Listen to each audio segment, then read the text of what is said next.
La nuit était dense et silencieuse. Une quiétude particulière. Celle des vieux appartements parisiens? Ou même le parquet a appris à se taire? Par respect pour le sommeil de ses habitants.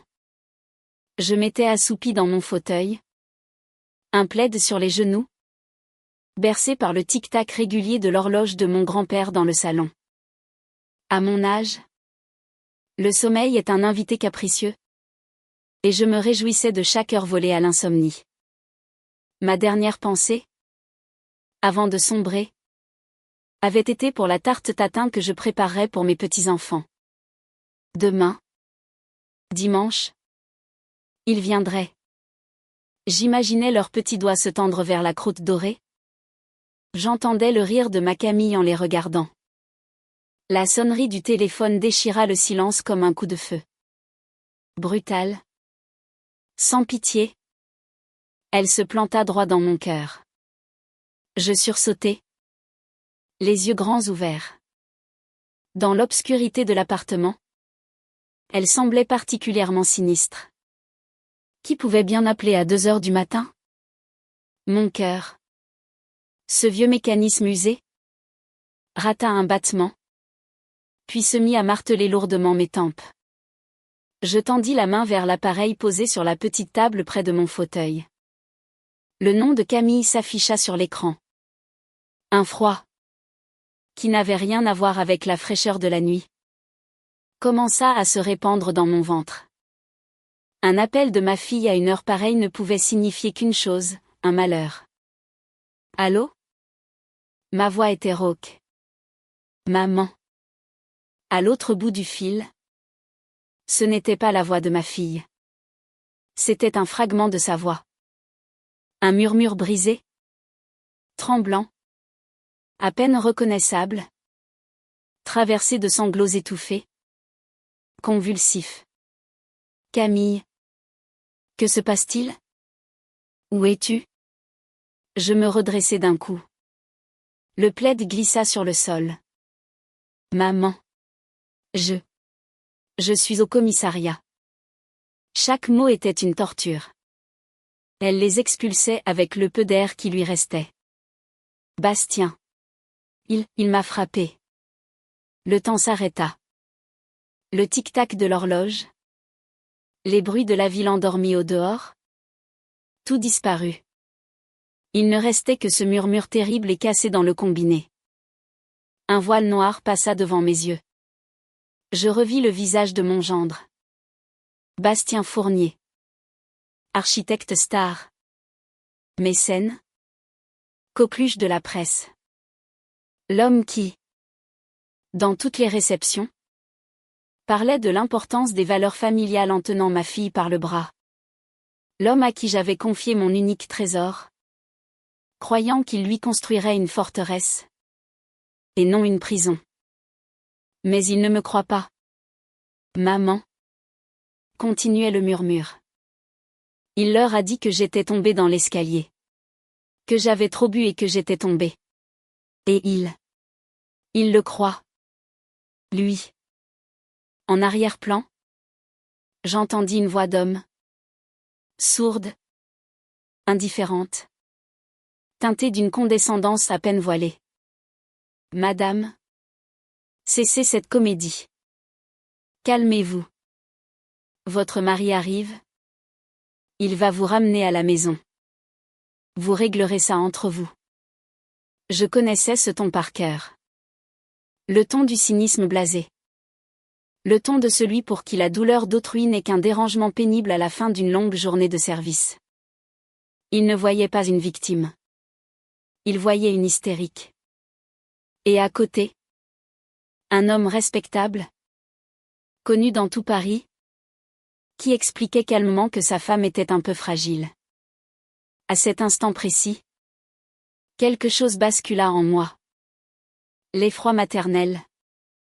La panique. L'envie de courir. De crier. De défendre mon enfant à main nue. Tout cela reflua.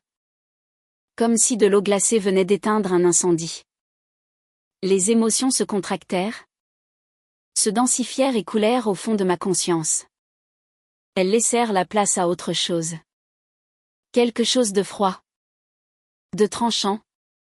D'une clarté absolue. Ce n'était plus un drame familial. C'était une affaire. Affaire numéro 1. Victime, Fournier. Camille. Marie. Accusé, Fournier. Bastien. Paul.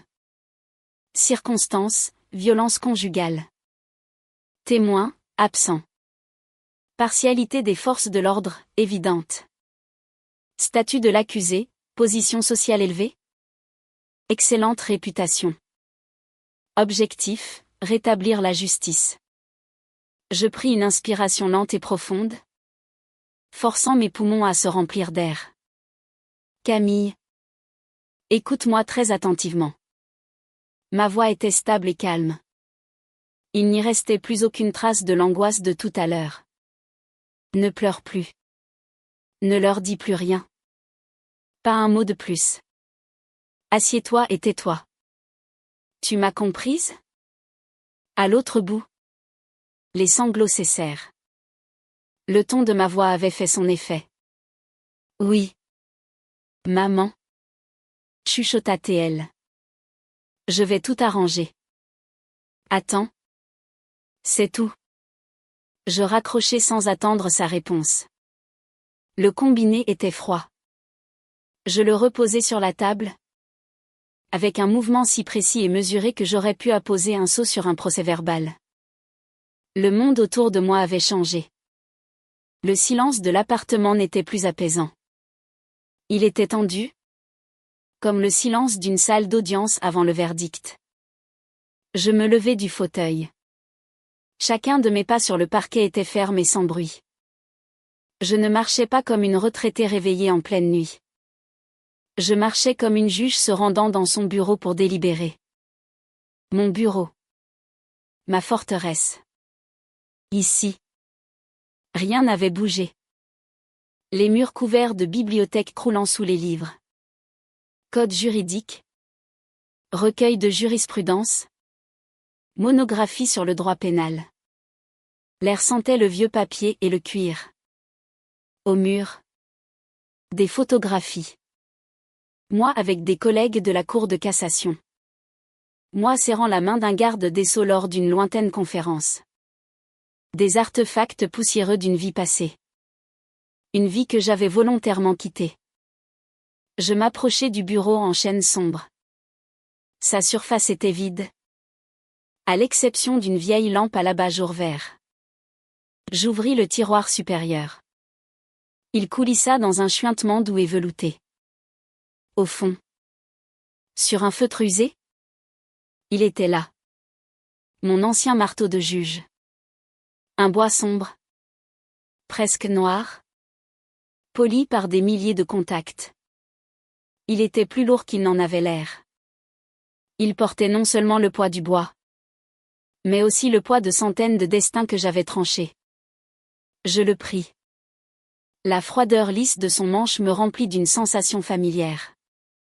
Le sentiment d'un contrôle absolu. D'un pouvoir fondé non sur la force, mais sur la loi. Je le contemplai un instant. Puis, d'un coup sec et clair, je le posai au centre du bureau. Toc. Ce n'était pas juste un son. C'était une déclaration. La séance est ouverte. L'illusion de ma retraite paisible. L'illusion du mariage heureux de ma fille. L'illusion que le mal n'arrive qu'aux autres. Tout cela venait de voler en éclats. Mais sur les ruines de cette duperie, je venais de me retrouver. Celle que je croyais avoir enterrée depuis longtemps sous les recettes de tartes et les histoires pour enfants. La transition intérieure était achevée. Il n'y avait plus de mères désemparées. Plus de femmes âgées effrayées par un appel nocturne. Devant ce bureau, dans le silence de mon cabinet, se tenait la juge Beaulieu. Et elle venait de se saisir de sa première affaire depuis bien longtemps. Mon regard glissa du marteau vers les étagères. Aller au commissariat maintenant serait une perte de temps et d'énergie. J'imaginais trop bien la scène. Moi. Une vieille femme aux cheveux en désordre. Faisant irruption dans le poste de police. Exigeant. Criant. On me regarderait avec une irritation lasse. Et puis il arriverait. Bastien. Charmant. L'air inquiet. Il me prendrait doucement le bras. Dirait quelque chose d'apaisant sur les nerfs des femmes. Sur une journée difficile. Et eux. Ces hommes fatigués en uniforme. Le croiraient avec soulagement. Parce que sa version est plus simple. Plus compréhensible. Et qu'elle ne demande aucune paperasse. Je perdrais la bataille avant même de l'avoir commencée. Non. On ne mène pas une affaire ainsi. À la force. On ne répond pas par des cris. Mais par une force supérieure. Celle qui agit en silence. Par des canaux invisibles. Je me dirigeais vers une autre bibliothèque. Celle qui ne contenait pas des codes. Mais mon histoire personnelle. Vieux albums. Dossiers universitaires. Boîtes de lettres. Sur l'étagère la plus haute. Derrière les œuvres de Platon. Il y avait un petit livre relié en cuir bordeaux. Aux dorures presque effacées. Mon vieil agenda. Je le pris. Soufflant la poussière qui se mit à danser dans le faisceau de la lampe. Le cuir était chaud et doux au toucher. Je ne l'avais pas ouvert depuis 20 ans. Depuis ma retraite.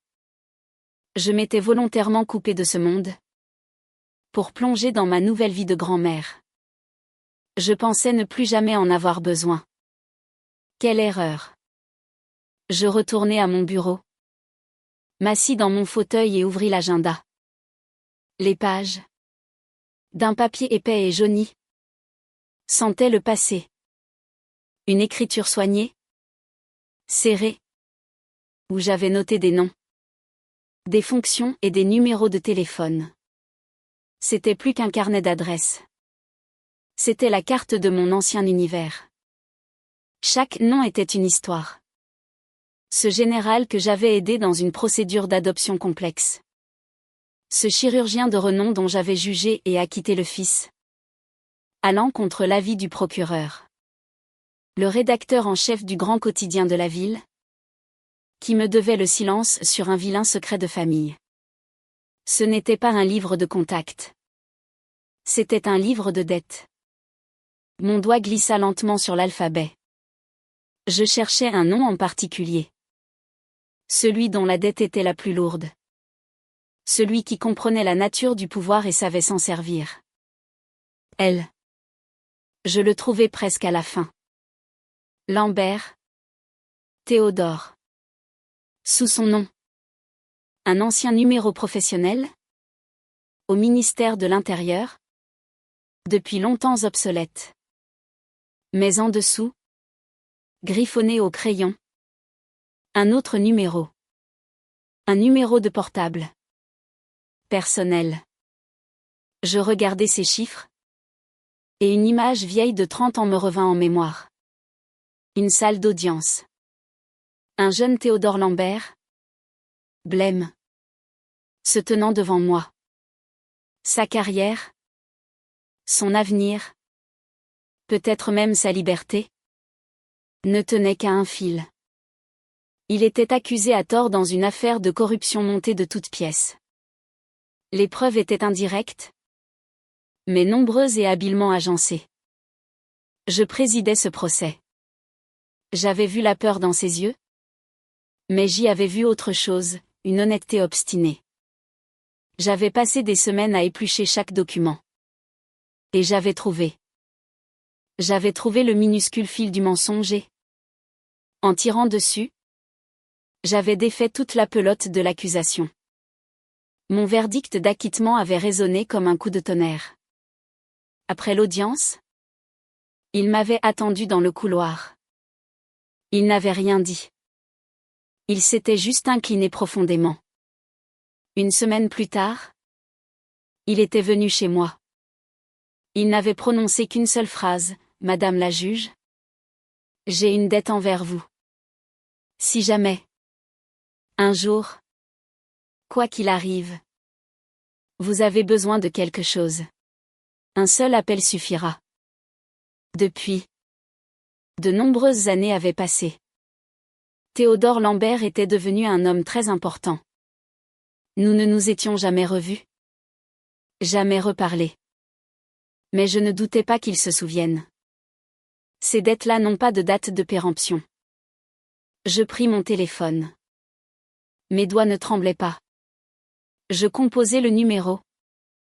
Chiffre après chiffre. Avec une précision mécanique. Les sonneries longues. 1. 2. À la 3e. Un déclic. Puis une voix d'homme. Endormie et mécontente. Oui. La voix avait changé. S'était épaissie. Mais je la reconnus. Théodore. Ma voix était calme et dure comme l'acier. Pas d'excuse pour l'heure tardive. Pas de préambule. C'était Léonore Beaulieu. Un silence s'installa à l'autre bout du fil. Un silence absolu. Je sentis presque physiquement le sommeil le quitter. Sa mémoire se tendre. Les images du passé s'aligner. La pause ne dura que quelques secondes. Mais elle contenait des décennies. Éléonore. Sa voix était maintenant différente. Éveillée. Concentrée. Extrêmement sérieuse. Je vous écoute. Tu m'as dit un jour que tu avais une dette envers moi. Je n'ai pas demandé. J'ai constaté. Je viens la réclamer. Je marquai une nouvelle pause, laissant les mots s'imprégner. Je ne demandais pas un service. Je présentais une créance à l'encaissement. Ma fille, Camille Fournier, se trouve actuellement au commissariat du 17e arrondissement. Son mari, Bastien Fournier, l'a frappée. Les agents de service ne la croient pas et s'apprêtent à la laisser repartir avec lui. Cela ne doit pas arriver. Je parlais distinctement, décomposant mes instructions en points, comme si je lisais une ordonnance. Premièrement, tu assures immédiatement son transfert de ce commissariat vers un lieu sûr. Pas un hôpital. Un de vos centres de repos. Un appartement discret. N'importe où son mari ne pourra pas la trouver. Deuxièmement, tu organises un examen médical. Le médecin doit être l'un des tiens. Un expert de l'Institut médico-légal. Pas un interne des urgences. Je veux un rapport qui ne se perdra pas et ne sera pas contesté au tribunal. Chaque égratignure. Chaque bleu doit être consigné. Troisièmement, l'affaire est retirée au commissariat de quartier. Elle est reprise par un enquêteur de tes services. Un homme sérieux, compétent, qui ne se laisse pas impressionner par les noms connus. Je ne veux pas de la complaisance. Je veux une enquête. Je me tue. Le silence. De nouveau. Il n'avait pas interrompu. N'avait posé aucune question. Il avait écouté comme un subordonné écoute un ordre. Tout sera fait. Éléonore, dit-il enfin. Sa voix était lourde du poids de l'engagement pris. Mon homme vous appellera dans 1 heure pour vous rendre compte. Bien, dis-je simplement. Avant de raccrocher. Je restai assise dans le silence. La machine était lancée.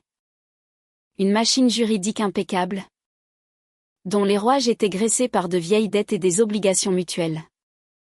Bastien pense que son adversaire est une femme en larmes dans un poste de police. Il ne sait pas encore qu'il vient de déclarer la guerre à tout le système que j'ai contribué à construire. Il est architecte. Il a l'habitude de bâtir avec du béton et du verre. Moi, j'ai passé ma vie à construire avec des destins humains, des lois et des dettes. Et mes constructions sont bien plus solides. Je n'ai pas attendu près du téléphone. L'attente est un état passif. Elle ronge la volonté. Et ma volonté, en cet instant, était le seul instrument qui comptait. Je me suis rendue dans la cuisine, baignée par la lumière de la lune, et j'ai mis la bouilloire à chauffer. Les gestes lents, habituels, me calmaient. J'ai sorti une tasse, mis une pincée de thé noir à la bergamote dans l'infuseur. Cet arôme, que j'associais depuis toujours aux soirées tranquilles et à la lecture, me paraissait maintenant étranger, déplacé.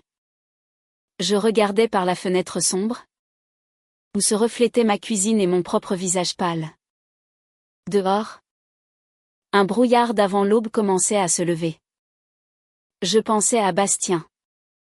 Je pensais à la façon dont moi, juge expérimenté, qui avait lu le mensonge sur des centaines de visages, je m'étais laissé tromper par cet homme. Non. Ce n'est pas exact. Il ne m'avait pas trompé.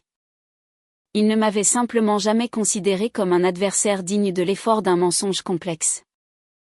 Pour lui, j'étais, maman, l'annexe de sa jolie femme. Une fonction pratique qui garde les enfants et fait des tartes. Je me suis souvenu de leur mariage. Il avait porté un toast, avec l'éloquence qui était la sienne. Il avait parlé de la famille comme d'un havre de paix. Dit qu'il protégerait ma Camille comme le plus précieux des cristaux. Les invités avaient pleuré. Moi aussi. J'avais versé une larme. Aujourd'hui, je comprends. Il ne parlait pas de ma fille. Il parlait de lui-même. De sa réputation. Camille n'était pas le cristal. Elle n'était qu'une facette de sa couronne à l'apparence irréprochable. Et ce soir, une facette s'était fissurée. Bien sûr, il était entré en fureur. Il ne pouvait tolérer que quoi que ce soit vienne gâcher sa façade idéale. La bouilloire siffla. J'ai versé l'eau frémissante sur les feuilles de thé et j'ai regardé l'infusion foncer. Toutes ces années, j'avais mis les petits signaux d'alarme sur le compte de la fatigue, du stress de son travail à haute responsabilité. La façon dont il pouvait humilier un serveur pour la moindre erreur. La froide méchanceté avec laquelle il parlait de ses concurrents. L'acier qui apparaissait dans ses yeux quand Camille osait timidement exprimer une opinion différente de la sienne. Je voyais tout cela, mais je me persuadais que c'était des détails, que sur l'essentiel, son attitude envers elle. Il était parfait. Je voulais y croire. Car admettre le contraire, c'était admettre qu'en quittant ma fonction, je n'avais pas fait un sacrifice pour son bonheur, mais une erreur fatale. Le téléphone sonna de nouveau. Cette fois, le numéro était inconnu. Je retournai dans mon bureau et décrochai. Madame Beaulieu? La voix était masculine, professionnelle, sans émotion. Je m'appelle Antoine Dubois. Je vous appelle de la part de Théodore Lambert. Je vous informe que le sujet a été transféré au centre de repos Les Pins. Le site est sécurisé. Le médecin expert s'y rend également. Les procès-verbaux du commissariat du 17e ont été saisis et transmis au groupe d'enquête de la Direction générale. Le dossier a reçu un numéro d'enregistrement. Le langage sec et administratif de ce rapport était une musique à mes oreilles. Le sujet. Le dossier. Ma fille n'était plus une hystérique dans un commissariat de quartier. Elle était devenue une victime dans une affaire placée sous contrôle spécial. Je vous remercie. Inspecteur Dubois. Tenez-moi informé. Répondis-je. Tout aussi sèchement. Ce sera fait. Il raccrocha. Moins d'une heure s'était écoulée. Le mécanisme fonctionnait à la perfection. Il ne restait plus qu'à attendre la réaction de l'autre partie. Et elle ne se fit pas attendre. À peine une demi-heure plus tard, le téléphone sonna pour la 3e fois. L'écran affichait « Bastien ». Je le laissai sonner 3 fois avant de décrocher. qu'il s'impatiente un peu. Oui, dis-je d'un ton neutre. Maman? Éléonore? Bonsoir. Sa voix. Mon Dieu! Quel spectacle! Veloutée. Enveloppante. Pleine d'une inquiétude et d'une compassion bien entraînée. La voix d'un homme habitué à la scène publique. Excusez-moi pour l'heure tardive. Je suis complètement bouleversée. Je gardai le silence, le laissant parler. Je sors tout juste du commissariat. J'étais allée chercher notre petite Camille. Vous imaginez ce qu'elle a fait? Nous étions à une réception. Elle a, eh bien, un peu abusé du champagne. Une parole en a entraîné une autre. Nous nous sommes disputés. Rien de grave. Vous savez ce que c'est. Sur le chemin du retour, elle a trébuché dans l'escalier. Elle est tombée. J'ai voulu l'aider. Et elle s'est mise à crier. Elle s'est enfuie. A appelé la police. A dit que je l'avais frappée. Vous imaginez? J'en tremble encore. Il marqua une pause, attendant visiblement ma sympathie. Chaque mot était un mensonge. Soigneusement calibré et servi sous une sauce de sollicitude. Notre petite Camille. Il utilisait ce diminutif comme un paravent derrière lequel se cachait le monstre. Les policiers, Dieu merci, ont été très compréhensifs. Continua-t-il son monologue. Ils l'ont regardé. Puis m'ont regardé. Ils ont tout de suite compris. Ils se sont excusés pour le dérangement. Ils ont dit que ça arrivait. Une crise de nerfs féminine. Je pensais la ramener à la maison. La mettre au lit. Et demain tout serait oublié. Et là, on me dit que quelqu'un est déjà venu la chercher. Vous ne sauriez pas où elle a pu aller? Je suis si inquiet. Voilà. La phrase clé. Il ne sait pas. Il est sorti du commissariat, certain d'avoir éteint un petit incendie domestique, et il a découvert que sa maison avait disparu. Il ne m'appelait pas par inquiétude. Il m'appelait en reconnaissance, pour essayer de comprendre qui avait bien pu intervenir dans sa mise en scène parfaitement orchestrée. Et à ce moment, je compris toute la profondeur de son aveuglement. Il me regardait du haut de son succès, de son influence, de sa réputation sans tache. Et il voyait en bas une petite vieille dame inoffensive. Une retraitée. Une ex-juge dont l'époque était révolue. Il était absolument convaincu que mon influence s'était évaporée avec ma fonction. Il pensait que son statut dans la ville, ses relations, son argent, le rendaient invulnérable. Il ne pouvait même pas imaginer qu'une retraitée, pathétique selon lui, puisse, d'un seul appel, déclencher des processus qu'il était incapable d'arrêter. Il s'était trompé. Pas simplement une erreur de tactique. Il s'était trompé dans l'évaluation même de son adversaire. Et c'est la pire erreur possible en temps de guerre. Je ne sais pas où elle est. Bastien. Répondis-je calmement. C'était la vérité. Je ne connaissais pas l'adresse. Et c'était mieux ainsi. Ah. Je vois. Une note d'agacement perça dans sa voix. Eh bien. J'espère qu'elle va vite reprendre ses esprits et rentrer. La nuit porte conseil. Comme on dit. Ne vous inquiétez pas. Vous non plus. Maman. C'est juste une crise de nerfs. Je vais tout arranger. Je vais tout arranger.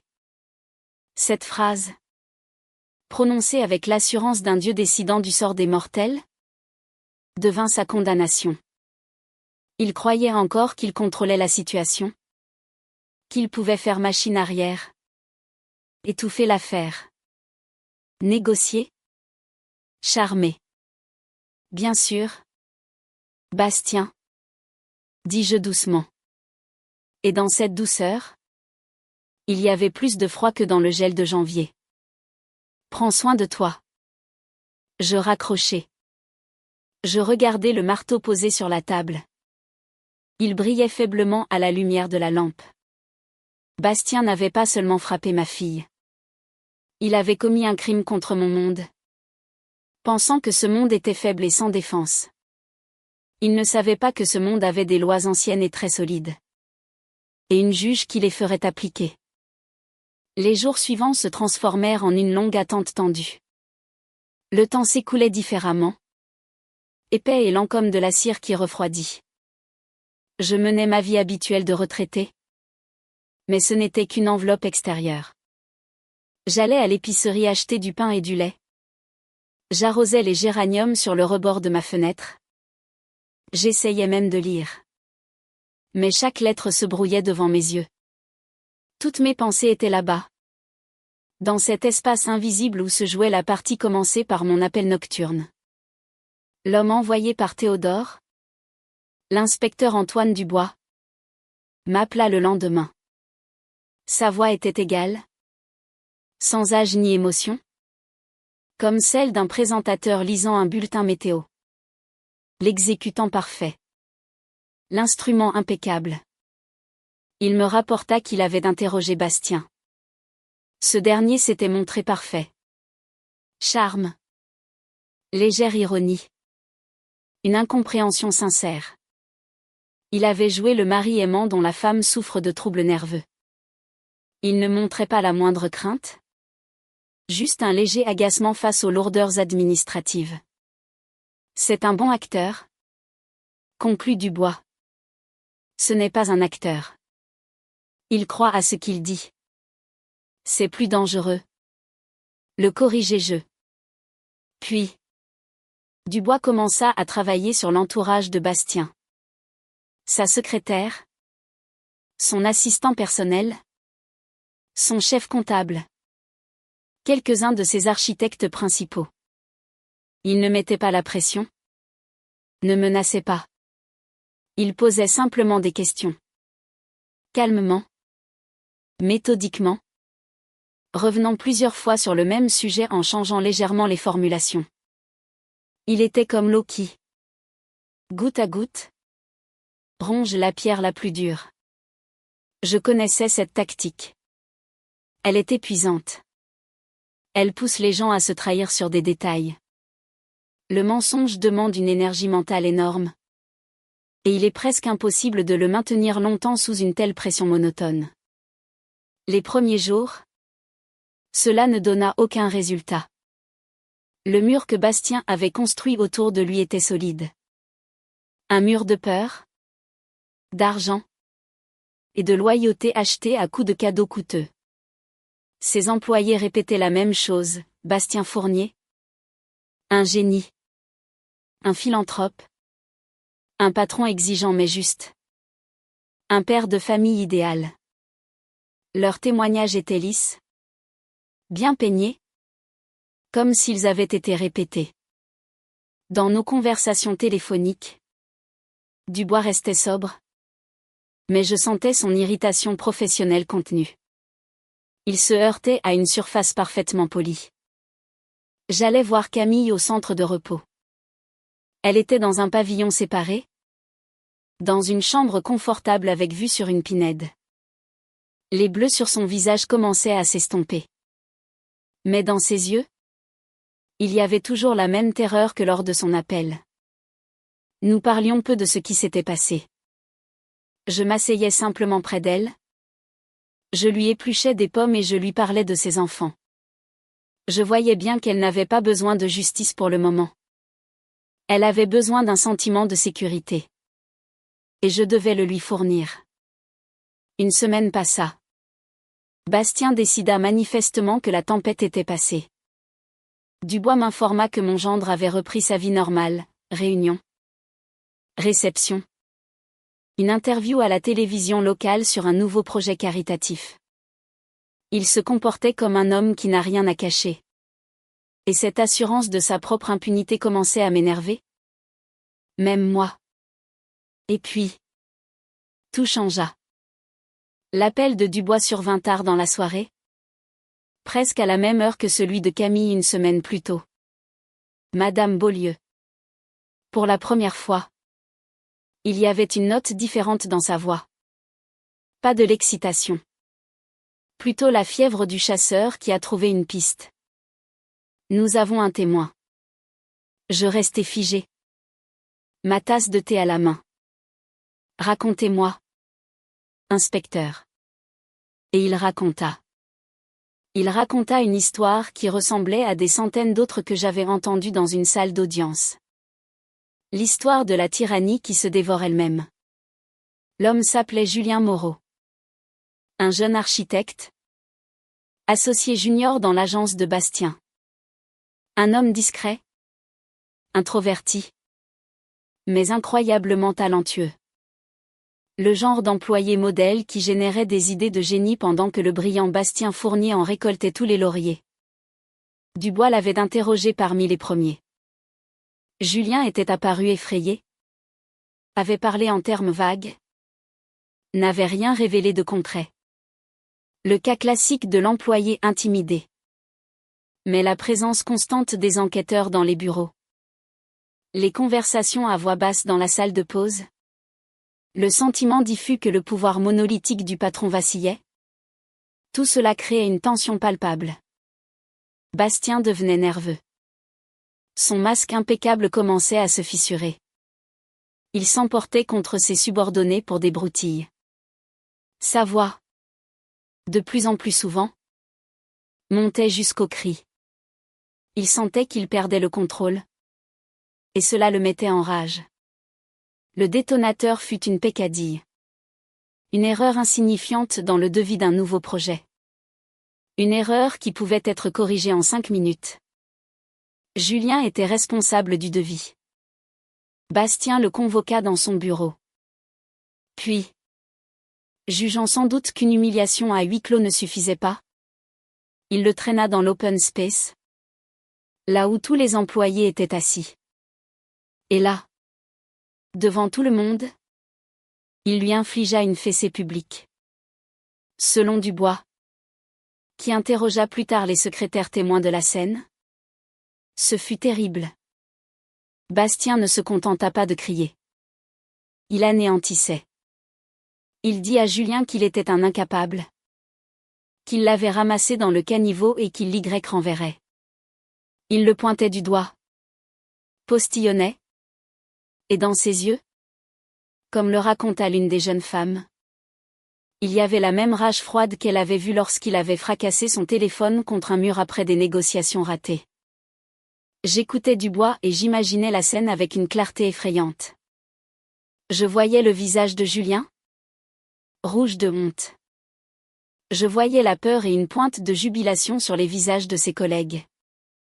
Je comprenais qu'à cet instant, Bastien venait de commettre sa deuxième erreur fatale. Il avait transposé son comportement domestique dans l'espace public. Il avait montré à tous le monstre qu'il cachait si soigneusement. Pour lui, Julien n'était qu'une chose. Un meuble que l'on peut bousculer. Il n'avait pas tenu compte d'un détail. Les choses n'ont pas d'orgueil. Les hommes, si. Et l'orgueil humilié est un catalyseur terrible. Ce soir-là, Julien Moreau appela l'inspecteur Dubois sur son numéro personnel.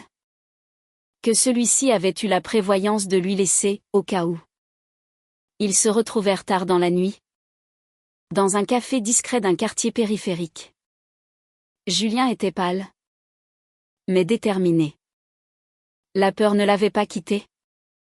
Mais elle était maintenant mêlée à un sentiment nouveau et plus puissant, le dégoût. Il posa en silence sur la table un petit disque dur externe. Tout est là, dit-il. Je copie ça depuis 3 ans. Juste au cas où. Je pensais que ce serait pour me protéger. S'il décidait de faire de moi le bouc émissaire dans ses magouilles. Dubois prit le disque. Quand ses experts en informatique ouvrirent les fichiers, ils comprirent qu'ils tenaient entre leurs mains la clé de la chute d'un empire. Tout y était. Des copies d'une comptabilité parallèle. Les schémas de détournement de fonds via des sociétés écrans. Les preuves de collusion dans des appels d'offres publics et le versement de pots de vin. Des années de fraude fiscale. Documentées avec la précision méticuleuse d'un homme effrayé mais très intelligent. Cela aurait suffi pour monter un dossier pénal majeur. Mais il y avait autre chose. La cerise sur le gâteau. Un fichier vidéo. Provenant d'une caméra de surveillance du parking souterrain de l'immeuble de bureau. La date, 6 mois plus tôt. Sur l'enregistrement, on voyait Bastien Fournier s'approcher d'un de ses employés, un ingénieur âgé, et commencer à lui crier dessus. Et puis il le bouscula violemment. Le vieil homme tomba, heurtant une colonne de béton. Bastien le regarda une seconde, puis, avec une expression de dégoût, rajusta le col de sa veste coûteuse, monta dans sa voiture et partit. J'écoutais le récit de Dubois dans un silence total. Une vague de compréhension, froide et claire, me parcourut. C'était la fin. L'affaire ne concernait plus seulement ma fille. Elle avait débordé du cadre étroit des violences conjugales. Les bleus de Camille n'avaient été que la première pierre qui avait déclenché l'avalanche. Il était maintenant question de détournement de millions d'euros. De corruption. De coups et blessures. Bastien, sans le savoir, par son arrogance et sa cruauté, venait de nous donner l'arme capable de le détruire complètement. Que comptez-vous faire, inspecteur ? Demandai-je, bien que je connaisse déjà la réponse. Demain matin, nous obtiendrons un mandat de perquisition pour les bureaux et le domicile de Fournier, répondit l'inspecteur de sa voix égale. Je pense que ça va faire beaucoup de bruit. Oui, inspecteur, répondis-je après une courte pause, en regardant le marteau immobile sur mon bureau. Je pense que ça va faire beaucoup de bruit. Le lendemain, je n'ai allumé ni la télévision, ni la radio, ni Internet. Les nouvelles sont venues à moi. Vers midi. Ma vieille amie Françoise, avec qui j'allais parfois au théâtre, m'appela. Sa voix était chevrotante d'excitation. Éléonore, tu as entendu ce qui se passe chez ton gendre ? Chez Bastien ? Le GIGN a débarqué dans ses bureaux. Avec des cagoules. En plein milieu de la journée. Ils ont mis tout le monde à plat ventre. Paraît-il. Ça passe sur toutes les chaînes. Tu imagines ? Le bâtiment est bouclé. Ils sortent des cartons de documents. Des ordinateurs. On parle de malversations énormes. C'est terrible. Lui qui avait l'air d'un homme si respectable. J'écoutais ses lamentations, acquiesçant machinalement, tout en essayant d'imaginer la scène. Pas le GIGN. Bien sûr. Françoise avait toujours aimé dramatiser. C'étaient probablement les hommes de Dubois. En costume strict. Le visage froid. Agissant avec une efficacité rapide et impitoyable. Mais l'essentiel était ailleurs. L'action avait été rendue publique. Ce n'était pas un interrogatoire discret dans un bureau. C'était une exécution publique de la réputation. La chose même à laquelle Bastien tenait plus que tout. Je savais pourquoi cela avait été fait. C'était un signal. Un signal envoyé à tous ses partenaires, à ses protecteurs à la mairie de Paris, aux banquiers. Un signal qui disait « Fournier est toxique. Son navire est en train de couler. Et il vaut mieux s'en tenir à distance. » Théodore et ses hommes ne travaillaient pas simplement comme des enquêteurs. Ils travaillaient comme des chirurgiens, amputant un organe infecté pour empêcher la gangrène de se propager à tout le système. 1 heure plus tard, Dubois appela. La perquisition est terminée. annonça-t-il de sa voix sans couleur. Les documents ont été saisis. Tous les comptes bancaires de Fournier et de son agence ont été gelés sur décision du juge. Ces projets sont suspendus jusqu'à nouvel ordre. Fournier lui-même est avec nous. En garde à vue. Comment se comporte-t-il? Demandai-je. Surpris. Répondit l'inspecteur après une petite pause. Il n'arrive toujours pas à comprendre ce qui se passe. Il ne cesse de parler d'un conflit familial. De votre vengeance. Du fait que sa femme est une personne instable. Il n'a pas encore pris la mesure de la situation. Il pense que c'est un malentendu lié à la plainte de votre fille. Je souris pour moi-même. Bien sûr. Dans son monde, où tout tournait autour de sa personne, il ne pouvait pas imaginer que la cause ne soit pas en lui. Qu'il n'était devenu qu'une conséquence. Et que la cause était la douleur de ma fille. Il essayait encore de faire rentrer un ouragan dans le cadre d'une simple dispute conjugale. Je passai le reste de la journée dans une étrange torpeur. Assise dans mon fauteuil, je regardais par la fenêtre. Je ne ressentais ni joie, ni jubilation. Rien qui ressemble à la satisfaction d'une vengeance. Il y avait seulement le sentiment d'une justesse froide et pesante. Comme le jour où j'avais prononcé mon premier verdict sévère contre un meurtrier. Ce n'était pas agréable. Mais c'était nécessaire. La loi n'est pas une émotion. C'est un mécanisme de rétablissement de l'équilibre. Et en ce moment, ce mécanisme, que j'avais mis en marche, tournait ses meules avec un grincement implacable. Le soir, je suis allé voir Camille. Je lui ai tout raconté. Sans rien cacher. Sans adoucir les choses. Julien. Le disque dur. La perquisition. Les comptes gelés. Elle écoutait en silence. Les yeux grands ouverts. Il n'y avait plus de peur en eux. Il y avait autre chose. Le choc. L'incrédulité. Une prise de conscience lente et douloureuse. Elle avait vécu près de 10 ans avec cet homme. Lui avait donné 2 enfants. Et pendant tout ce temps, elle n'avait pas seulement vécu avec un tyran domestique. Elle avait vécu avec un criminel de grande envergure. Un homme dont la vie était bâtie sur le mensonge. Non seulement à la maison, mais bien au-delà. Alors, tous ces discours. Sur l'honnêteté. Sur l'héritage qu'il voulait laisser à la ville. Tout ça. C'était un mensonge? Demanda-t-elle doucement quand j'eus terminé. Oui. Ma chérie. Répondis-je. C'était un décor. Et derrière? Il n'y avait que le vide et la cupidité. Cette nuit-là, pour la première fois depuis des jours, elle dormit paisiblement. Moi. En rentrant chez moi, je ne trouvais pas le sommeil. Je pensais à la fragilité de tout ce que nous construisons. Les familles. Les carrières. Les réputations. Il suffit d'un faux pas.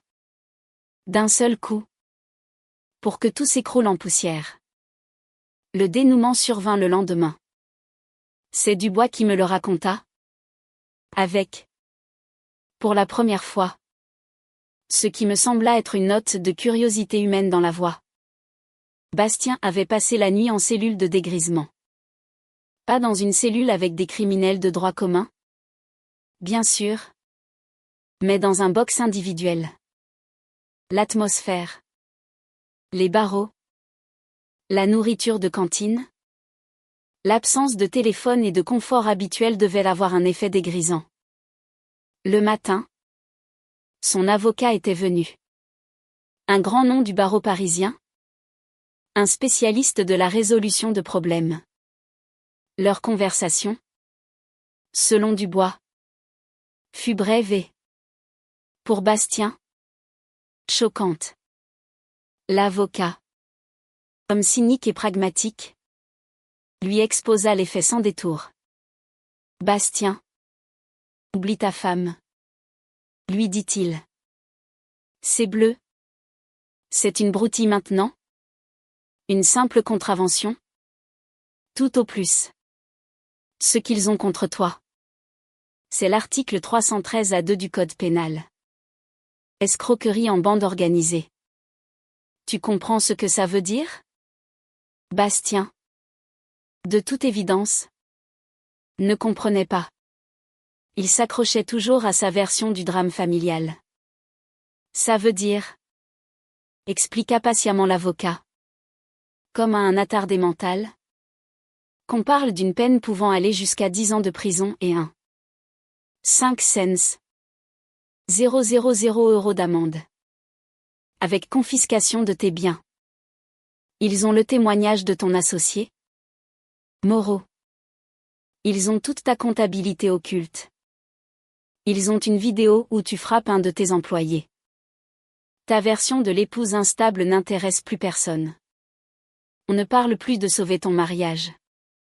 On parle de t'éviter la prison. Et les chances?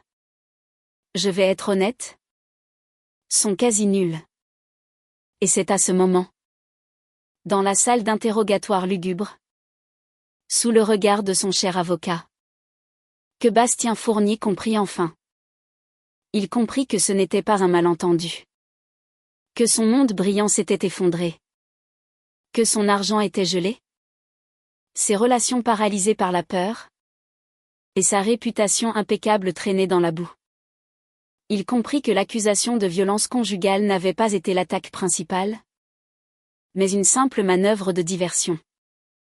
Une manœuvre qui avait permis de s'approcher de sa véritable vulnérabilité, ses crimes financiers. Et le plus terrible? Il finit par le comprendre. Qui était derrière tout ça? Ce n'était pas sa femme hystérique. Ce n'était pas un inspecteur avide de se faire un nom sur une grosse affaire. C'était elle. Sa belle-mère? Discrète? Effacée. La vieille femme qu'il avait rayée de la carte? Qu'il considérait comme une grand-mère inoffensive qui fait des tartes.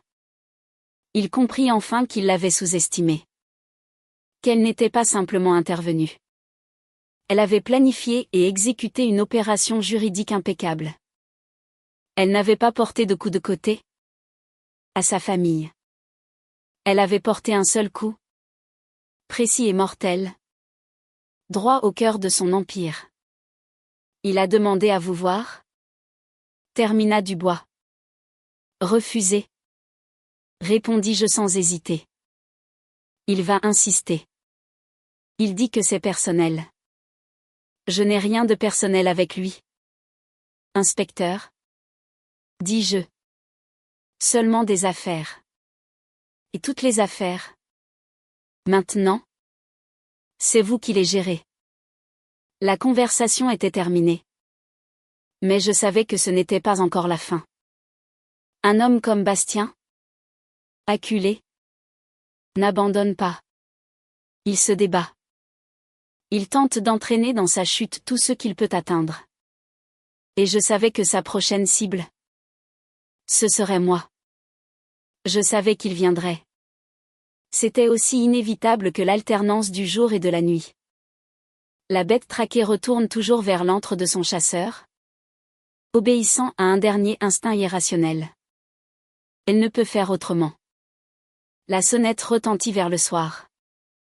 Pas un coup bref et pressé, mais une pression longue, insistante, comme si quelqu'un s'appuyait sur le bouton de tout son poids, mettant dans ce son toute sa rage impuissante. J'attendais cet appel. J'étais assise dans mon bureau. Et devant moi, sur la table, le code pénal était ouvert. Je n'ai même pas tressailli. Je me suis levée calmement. J'ai ajusté mon gilet d'intérieur et je suis allée dans l'entrée. J'ai regardé par le Judas. C'était lui. Mais ce n'était plus le Bastien Fournier dont le visage ornait les couvertures des magazines d'architecture. C'était sa version brute. Non retouchée. Le visage bouffi. Grisâtre. Les yeux, qui autrefois irradiaient l'assurance, étaient maintenant troubles et injectés de sang, comme ceux d'un homme qui n'a pas dormi depuis plusieurs nuits. Son manteau coûteux était déboutonné, sa cravate desserrée. J'ai ouvert la porte. Il se tenait sur le palier, respirant lourdement. Un instant. Il m'a paru simplement pathétique. Il sentait un parfum de luxe mêlé à l'odeur d'alcool et de sueur rance.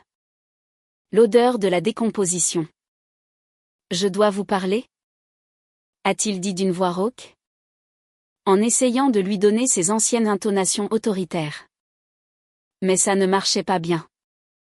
Il a fait un pas en avant, avec l'intention d'entrer dans l'appartement comme il l'avait fait des centaines de fois auparavant.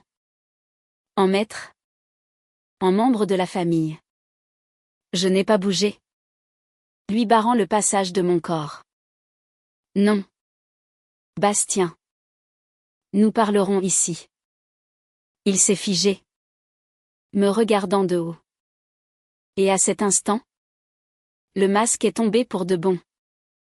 Tout le vernis, tout le charme, tout son charisme public.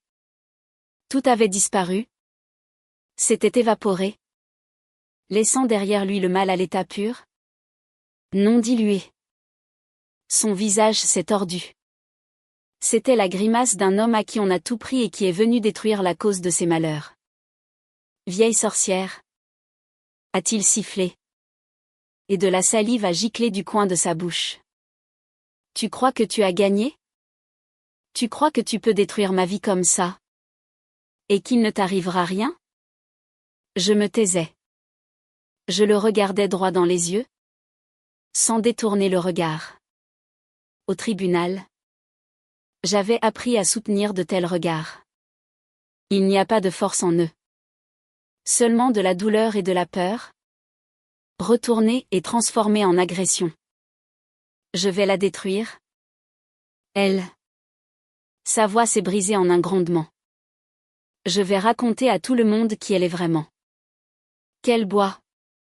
Qu'elle est une mauvaise mère. Qu'elle me trompait.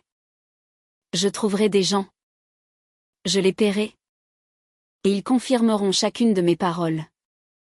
Je vais traîner son nom dans une bouteille que vos petits-enfants auront honte de leur nom de famille. Elle ne pourra plus jamais lever la tête dans cette ville. C'est ça que tu voulais ? C'est ça que tu cherchais ? Il s'est penché vers moi. Son visage était à quelques centimètres du mien. Je sentais son haleine chaude et fétide. Il attendait. Il attendait ma réaction. Ma peur. Mes larmes. Mes supplications. Il était habitué à ce que sa fureur paralyse les gens. Il l'utilisait comme une arme pour soumettre et contrôler. Il l'avait fait avec Camille. Il l'avait fait avec Julien. Et maintenant ? Il essayait d'utiliser la même arme contre moi. Mais il n'avait pas tenu compte d'une chose. Je n'étais pas sa victime. Je le regardais. Et il n'y avait en moi pas une once de peur. Seulement une curiosité froide. Presque scientifique. Je ne voyais pas un monstre. Mais un mécanisme brisé qui, dans son agonie, frappe tout ce qui l'entoure. J'ai fait un pas à peine perceptible en arrière, augmentant la distance. L'air froid du palier s'est engouffré dans l'entrée, refroidissant la tension du moment. Tu as terminé ? Ma voix était basse. Mais dans le silence assourdissant qui suivit son cri, elle a résonné comme un coup de cloche.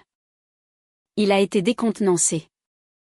Il était prêt à tout, à un scandale, à des menaces, à des larmes. Mais pas à cette question calme, presque indifférente. Je n'ai pas attendu sa réponse. Je me suis retournée en silence et je suis retournée dans mon bureau. Il a hésité un instant. Puis, comme un taureau suivant le torero, il m'a suivi. Il est entré dans mon bureau. Mon sanctuaire. Et s'est immobilisé au milieu de la pièce, regardant autour de lui. Il était venu ici des dizaines de fois. Mais en cet instant, j'en suis sûre, il voyait cet endroit pour la première fois. Il ne voyait pas la pièce confortable de sa belle-mère, mais un poste de commandement. Les murs de livres, le bureau semblable à une tribune de juge, et moi, assise dans mon vieux fauteuil en cuir. Je ne lui ai pas proposé de s'asseoir. J'ai simplement tendu la main et j'ai pris le code qui était posé devant moi. Le marque-page était déjà à la bonne page. Lentement, avec un léger bruissement sec, j'ai tourné quelques pages. Il suivait chacun de mes mouvements. Sa respiration lourde brisait le silence. J'ai trouvé ce que je cherchais. J'ai levé les yeux vers lui. Article 313-1 du Code pénal. Ma voix était égale et distincte. Je ne lisais pas. Je citais de mémoire. L'escroquerie est le fait, soit par l'usage d'un faux nom ou d'une fausse qualité, soit par l'abus d'une qualité vraie, soit par l'emploi de manœuvres frauduleuses. De tromper une personne physique ou morale et de la déterminer ainsi, à son préjudice ou au préjudice d'un tiers, à remettre des fonds, des valeurs ou un bien quelconque, à fournir un service ou à consentir un acte opérant obligation ou décharge. Je marquai une pause. L'escroquerie est punie de 5 ans d'emprisonnement et de 375 000 € d'amende. Article 313-2, les peines sont portées à 10 ans d'emprisonnement et à 1 million d'euros d'amende lorsque l'escroquerie est commise en bande organisée. Je le regardais. La couleur quittait son visage, le laissant comme un masque blafard. Et puis, j'ai fait ce que j'avais répété des dizaines de fois dans mon esprit. J'ai lentement refermé le lourd livre. Un bruit sourd et mat. Le son n'était pas fort, mais dans le silence qui s'était installé, il a retenti comme un coup de feu. Comme le coup du marteau d'un juge clôturant la séance. Tes menaces n'ont aucune importance, Bastien, dis-je, le regardant dans les yeux. Il n'y avait pas de colère dans ma voix. Seulement la constatation d'un fait. On peut menacer quelqu'un qui a quelque chose à perdre. Tu n'as plus rien. Ta réputation est détruite. Ton argent est saisi. Ton associé, Julien, est le principal témoin à charge. Tu n'as plus rien à négocier. Tu n'as plus de pièces sur l'échiquier. C'est la fin de la partie. Il se tenait au milieu de la pièce, immense, vaincu, et il me regardait. Et je voyais dans ses yeux la dernière étincelle de fureur s'éteindre, laissant place à quelque chose de bien plus effrayant pour un homme comme lui, la compréhension. La compréhension totale, finale, écrasante de sa défaite. Maintenant, va-t'en, dis-je tout aussi doucement. Sors de ma maison. Sors de la vie de ma fille. Va-t'en. Il s'est retourné et, sans dire un mot, s'est dirigé vers la sortie. Ses épaules étaient affaissées. Il n'était plus un prédateur. Il était un homme qui marche vers l'échafaud. J'ai entendu la porte d'entrée claquer. Je suis restée assise dans mon fauteuil. Et c'est seulement à ce moment-là que j'ai senti mes doigts trembler. Je les ai joints et je les ai posés sur le code pénal fermé. Le tremblement s'est calmé. Je suis restée longtemps assise dans le silence, à écouter les battements sourds de mon cœur. Quand il est parti, l'appartement est devenu extraordinairement silencieux, comme s'il avait emporté avec lui tout le bruit et la fureur du monde. Mais je savais que ce calme était temporaire. Je ne l'avais pas vaincu.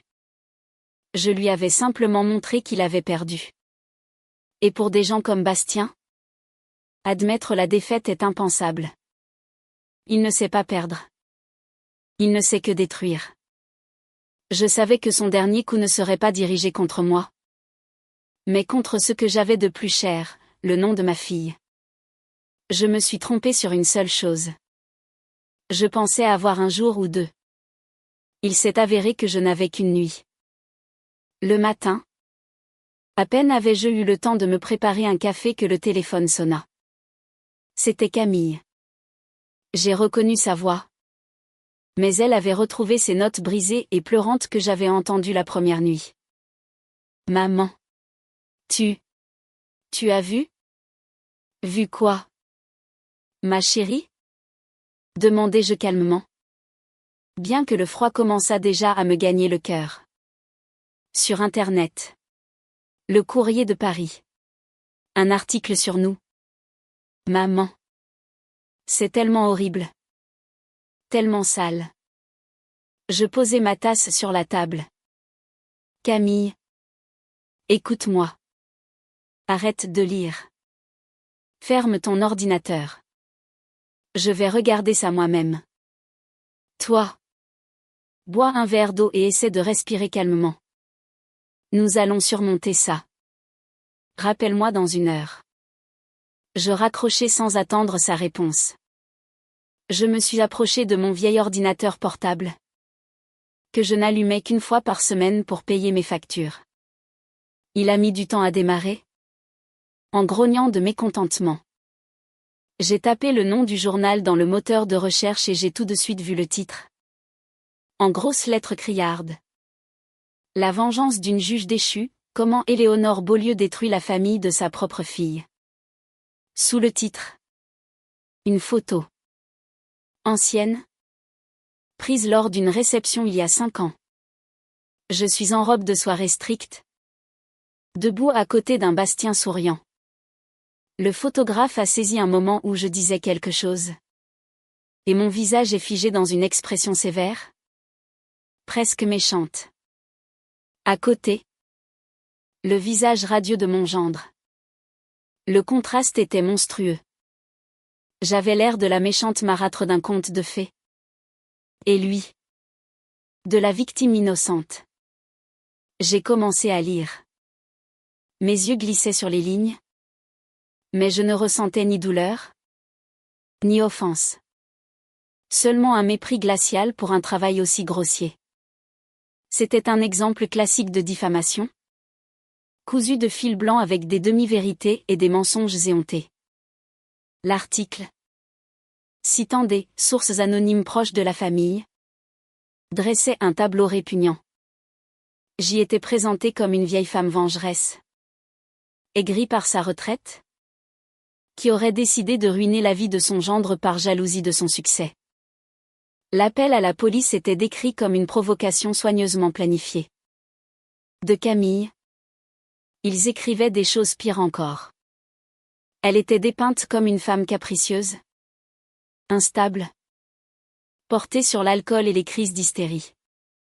On citait les propos d'une soi-disant amie de la famille, qui affirmait que Camille avait toujours été jalouse de son mari et rêvait de mettre la main sur son argent. Chaque mot était imprégné de venin. L'article était écrit pour susciter chez le lecteur non pas de la compassion pour la victime, mais du dégoût. Pour que quiconque le lise pense, ah, voilà ce que c'est. Ce pauvre homme est tombé dans une famille de 2 sorcières. C'était son dernier coup. Désespéré et prévisible. Il ne pouvait plus se défendre avec des faits. Les faits étaient contre lui. Alors, il a décidé de nous détruire sur le plan de la réputation. Il a sorti l'arme la plus sale de son arsenal, espérant que nous ne supporterions pas l'humiliation publique. Il frappait là où ça fait le plus mal, l'honneur d'une femme, la dignité d'une mère. J'ai lu jusqu'à la fin et j'ai refermé l'ordinateur portable. Le café avait refroidi. Je suis restée assise en silence, pensant que Bastien, malgré toute son intelligence et son flair, n'avait toujours rien compris. Il jouait encore sur son propre échiquier, selon ses propres règles. Il pensait que l'opinion publique était la force décisive. Il croyait que si des milliers de personnes lisaient ces saletés, elles deviendraient la vérité.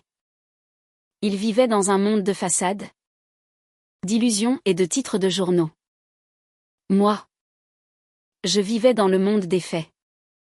Et je savais que Théodore et ses hommes avaient en main des faits capables de réduire en cendres tout ce monde de papier de Bastien. J'avais fait ce que je devais faire. J'avais fait confiance au système que je connaissais de l'intérieur. Et maintenant? Je ne pouvais plus qu'attendre. Ces quelques heures furent les plus longues de ma vie. Je n'ai appelé ni Théodore, ni Dubois. Un tel appel aurait été une preuve de faiblesse, de méfiance. J'ai simplement attendu, en regardant l'écran sombre de l'ordinateur. Je savais qu'eux aussi voyaient cet article. Et je savais qu'ils ne pouvaient pas laisser une telle attaque sans réponse. Ce n'était plus un défi qui m'était lancé. C'était un défi lancé à eux. Au système. L'heure convenue passée, Camille rappela. Elle pleurait. Maman. Tout le monde lit ça. On m'appelle. On m'envoie des messages horribles. Ma chérie. Dis-je fermement. Souviens-toi, les chiens aboient. La caravane passe. Laisse-les aboyer. Notre caravane est presque arrivée à destination. Donne-moi encore un peu de temps. Et le temps est venu. J'ai rouvert l'ordinateur. Je suis allé sur le même site d'information. L'article infâme était toujours en première page. J'ai appuyé sur la touche pour rafraîchir la page. Et le monde a basculé. La page a clignoté. S'est rechargée.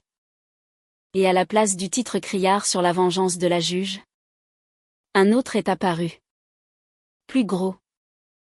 Plus effrayant. L'architecte de l'année Bastien Fournier arrêté dans une affaire de détournement de fonds massifs.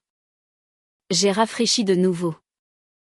L'enquête révèle les détails d'une fraude de grande ampleur dans l'agence Fournier. Des milliards en jeu. Encore. Les aveux de l'associé de Bastien Fournier publiés, il a bâti un empire de corruption. Ce n'était pas juste une nouvelle. C'était une tempête médiatique. Un tsunami. Les nouveaux titres tombaient les uns après les autres. Chaque minute. Chaque seconde. Les agences de presse nationales. Les grandes chaînes de télévision. Les journaux économiques. Tous s'emparaient de l'affaire. Les détails, jusque-là tenus secrets par l'enquête, étaient jetés dans l'espace public. Les montants des pots de vin, les noms des sociétés écrans, les noms des fonctionnaires qui le couvraient. Et, bien sûr, cette fameuse vidéo du parking. Les images du brillant Bastien Fournier bousculant un vieil homme se sont répandues sur Internet à la vitesse d'un virus. Je regardais son monde sombrer. Je voyais sa pitoyable tentative de nous salir se noyer dans cette vague de faits irréfutables et accablants. Son histoire de dispute familiale, face à cela, ne paraissait pas seulement fausse.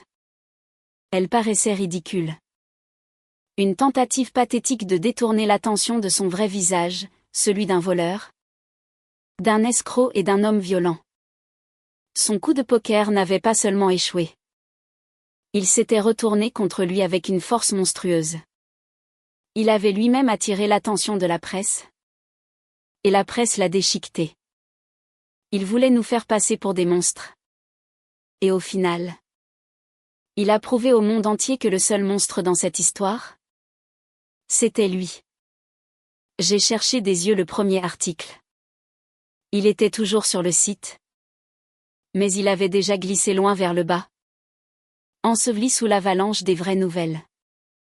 Il semblait maintenant si petit. Si insignifiant. Comme un crachat face à une éruption volcanique. J'ai lentement refermé le couvercle de l'ordinateur. Le silence est revenu dans la pièce. Mais c'était un silence différent. Le silence après la bataille. Un silence dans lequel on entendait distinctement la justice faire son travail. Je me suis levé de mon fauteuil et je me suis approché de la fenêtre. Le soleil était déjà haut, inondant la pièce d'une lumière vive et sans pitié. Dehors, derrière la vitre, la ville vivait sa vie ordinaire. Les voitures roulaient. Les gens se pressaient vers leurs occupations. Personne ne savait la guerre silencieuse qui venait de se terminer dans cette pièce. Cette bataille invisible où les armes n'étaient pas des balles, mais des mots, des lois et de vieilles dettes. Je regardais se monder. Pour la première fois depuis de longs mois. Je ne ressentais pas de l'angoisse, mais une paix profonde. Une paix chèrement acquise. Définitive. 6 mois ont passé. La gadoue de l'automne a laissé place au silence glacial de l'hiver, puis à la verdure timide du printemps.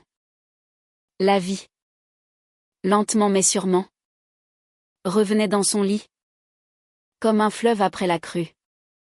Le procès de Bastien Fournier fut le plus grand événement médiatique de l'année. Il fut long, pénible, exposant toujours plus de couches de son empire de mensonges. Jusqu'au bout, il a tenté de s'en sortir, a engagé les avocats les plus chers, a donné des interviews depuis sa prison, dans lesquelles il continuait de se présenter comme la victime d'un complot. Mais face aux faits rassemblés par Dubois et corroborés par les témoignages de dizaines de personnes, y compris Julien Moreau, il était impuissant. Le verdict fut sévère.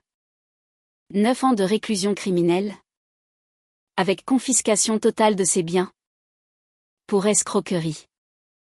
L'affaire des violences sur Camille fut traitée séparément et discrètement classée. Camille elle-même avait retiré sa plainte. Ça suffit. Maman, m'avait-elle dit. Le vrai jugement a déjà eu lieu. Je l'ai comprise. Elle avait besoin de mettre un point final. Pas de se venger. Nous nous sommes installés avec les enfants dans mon grand appartement. Sa luxueuse maison, achetée avec de l'argent sale, fut mise sous scellé et vendue aux enchères au profit de l'État. Les premiers temps furent difficiles. Camille ressemblait à une personne qui a passé trop de temps dans une cave sombre et qui plisse les yeux à la lumière du soleil. Elle parlait peu, sursautait au moindre bruit brusque. Mais les enfants, leur rire, leur « pourquoi » incessant, leur besoin d'attention et d'amour, furent son remède. Il la forçait à vivre, à avancer, la sortait du bourbier du passé. Et aujourd'hui, par une de ces douces journées de mai, alors que l'odeur du lilas entrait par la fenêtre ouverte, nous étions en train de trier mes bibliothèques. Maman, pourquoi gardes-tu tous ces codes ? M'a-t-elle demandé, en sortant un lourd volume de droit civil. Ils sont tous périmés. Il y a des amendements chaque année. Elle était assise par terre, entourée de piles de livres, et dans ses yeux, pour la première fois depuis longtemps, je ne voyais pas de la douleur, mais une curiosité vive et claire. En elle se réveillait la jeune étudiante qui, autrefois, me parlait avec des yeux brillants de ses professeurs de la faculté de droit. La mémoire ? Ma chérie. Ai-je répondu, en essuyant la poussière d'un autre volume. Chaque livre est l'histoire de quelqu'un, le destin de quelqu'un. Nous avons travaillé en silence, et dans ce silence, il y avait plus de compréhension que dans n'importe quel mot. Je sentais que nous faisions toutes les deux nos adieux au passé. Moi, à ma carrière, que je croyais être la seule source de ma force. Elle, à sa vie détruite, qui, s'est-il avéré, était bâtie sur un mensonge. Nous faisions de la place pour quelque chose de nouveau. Maman, a-t-elle dit soudain, en levant les yeux vers moi. Ses yeux étaient sérieux. Il y avait en eux la même détermination que j'avais vue dans le miroir cette nuit terrible. Je veux te dire quelque chose. Je me suis réinscrite à l'université. Je me suis figée. Un livre à la main. J'ai longuement réfléchi. A-t-elle continué ? Sa voix ne tremblait pas. Elle était ferme et assurée. À tout ce qui s'est passé. J'ai compris que pendant toutes ces années, j'ai été aveugle. Je ne voyais pas le mal, même quand il était juste devant moi. Je ne savais pas comment lui résister. J'étais faible. Parce que j'étais ignorante. Je ne veux plus jamais être comme ça. Elle s'est levée, a épousseté ses genoux. Je me suis inscrite en master de droit pénal et sciences criminelles. Je veux devenir procureur. Un silence s'est installé dans la pièce, seulement troublé par le bruissement des feuilles dehors et le bourdonnement d'un hanneton qui se cognait contre la vitre. Je regardais ma fille. Sur son visage, on pouvait encore deviner les traces de la douleur passée, mais il était illuminé par une nouvelle force intérieure. Elle n'était plus une victime. À l'instant où elle avait pris cette décision, elle était devenue une combattante. Elle n'avait pas simplement décidé de panser ses blessures. Elle avait décidé de prendre les armes pour défendre ceux qui, comme elle autrefois, ne peuvent pas se défendre eux-mêmes. Elle transformait notre traumatisme familial en une nouvelle mission. En un nouvel héritage. Je me suis approchée lentement de mon bureau. Il était resté là tout ce temps. Mon vieux marteau de juge. Je ne l'avais jamais rangé. Il avait été le témoin silencieux de tout ce qui s'était passé. Le symbole d'un pouvoir que je croyais avoir perdu. Je l'ai pris dans ma main. Le bois lisse. Frais. Le poids de centaines de décisions prises. Je me suis approchée de Camille et je le lui ai tendu. Alors, ai-je dit doucement, ceci doit t'appartenir. Elle a regardé le marteau.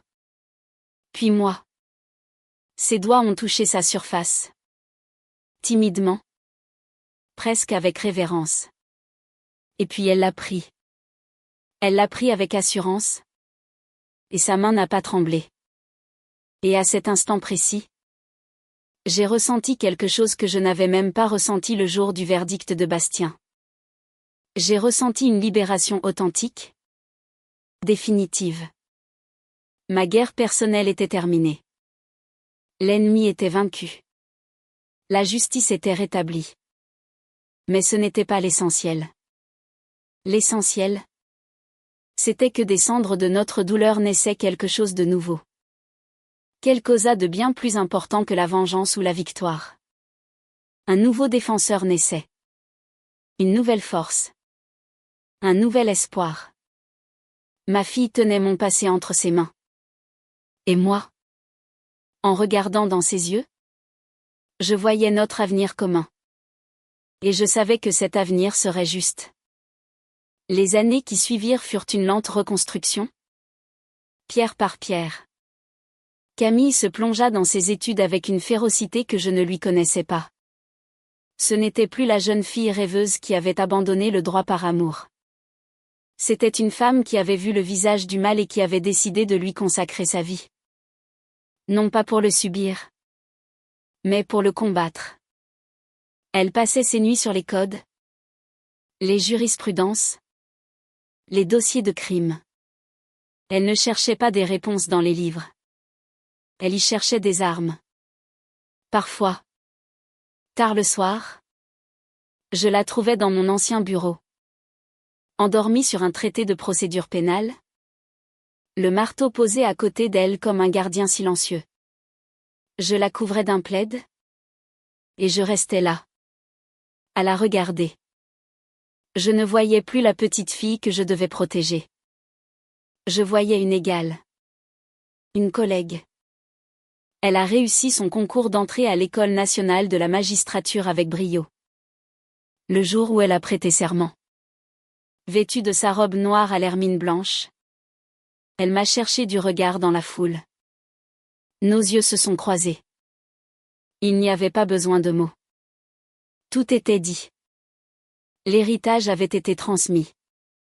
Son premier poste fut celui de substitut du procureur dans une petite ville de province. Une ville où les secrets de famille sont aussi épais que le brouillard du matin. Elle traitait des affaires qui semblaient mineures aux yeux du monde, des violences conjugales, des abus de faiblesse, des escroqueries minables. Mais pour elle, aucune affaire n'était petite. Derrière chaque dossier, elle voyait le reflet de sa propre histoire. Elle savait reconnaître le silence des victimes, la peur dans leurs yeux, le masque de respectabilité des coupables. Elle était dure, mais juste. Elle ne se laissait jamais intimider par les noms, les statuts sociaux, les pressions locales. Elle avait appris, de la plus cruelle des manières, que le mal se cache souvent derrière les plus belles façades. Ses collègues la respectaient. Les avocats la craignaient un peu. Les victimes, pour la première fois, se sentaient écoutées. Un jour, elle m'appela. Sa voix était fatiguée, mais vibrante d'une énergie contenue. Maman, je suis sur une affaire. Un notable local. Un homme très respecté, préside de plusieurs associations caritatives. Sa femme est venue me voir. Il la bête depuis 20 ans. Personne ne la croit. Les gendarmes m'ont dit de laisser tomber. Que c'était une histoire de couple. Ça te rappelle quelque chose? Que vas-tu faire? Ai-je demandé? Même si je connaissais déjà la réponse. Ce que tu m'as appris, dit-elle. Je vais enquêter. Méticuleusement. Je vais retourner chaque pierre. Je vais trouver le fil. Maman. Le petit fil du mensonge. Et je vais tirer dessus jusqu'à ce que tout s'écroule. En raccrochant, je suis allée à la fenêtre. Le soleil se couchait sur Paris, peignant le ciel de couleurs douces. Mon appartement était silencieux. Le marteau n'était plus sur mon bureau. Sa place était vide. Mais je ne ressentais aucun manque. Je pensais à Bastien, qui pourrissait en prison. Je pensais à Théodore, qui m'envoyait une carte de vœux chaque année. Sans un mot. Juste sa signature. Je pensais à Julien Moreau, qui avait ouvert sa propre agence d'architecture et remportait des prix. La vie avait continué. Les blessures s'étaient transformées en cicatrices. Et les cicatrices racontaient une histoire. L'histoire d'une nuit où le silence avait été brisé. Je savais que Camille ne serait pas toujours victorieuse. Je savais qu'elle connaîtrait le doute, la frustration, l'injustice inhérente au système. Mais je savais aussi qu'elle ne renoncerait jamais. Parce qu'elle ne se battait pas pour une idée abstraite de la justice. Elle se battait pour cette femme qu'elle avait été. Seule et terrifiée dans un commissariat. Elle se battait pour que plus personne n'ait à murmurer dans un téléphone, « Il ne me croit pas ». Je me suis assise dans mon fauteuil. Celui où tout avait commencé. Le tic-tac de l'horloge de mon grand-père rythmait le silence. Ce n'était plus un silence angoissant, mais un silence apaisé. Le silence de la mission accomplie. Ma guerre était finie. La sienne ne faisait que commencer. Et c'était bien ainsi. C'était juste.